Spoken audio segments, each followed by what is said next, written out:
In this video, we're doing the alternative method of stitching on the fabric beak for our penguin. If you somehow stumbled across this video and don't know anything about this project, make sure to click this link. That's the in-depth full build on how to make this penguin puppet.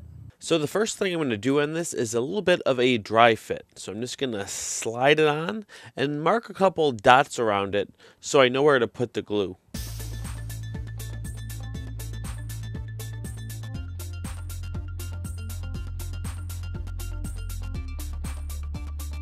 And now I'm going to put glue around those edges. You could use Fabri-Tac, but today I'm going to use contact cement.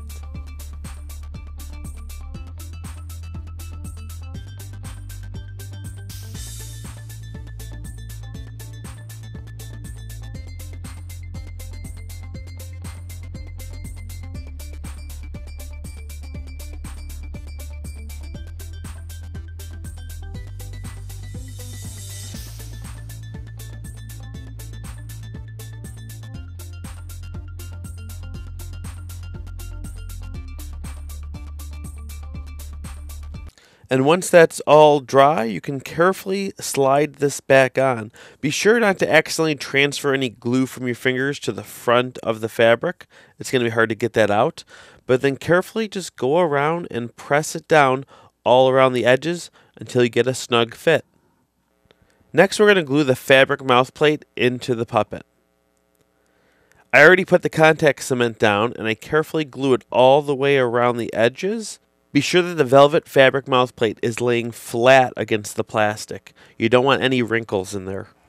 And then slowly turn it around the foam beak until it lays flat and even.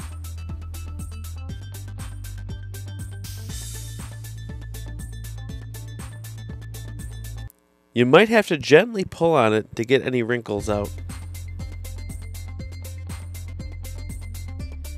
And then I carefully roll the back edge so that it's ready to be sewn to the white fabric. Make sure the fabric beak is laying nicely and looks perfect before you start sewing. Here I carefully pin all the way around the mouth before I start stitching. This will help make sure that your stitches are even.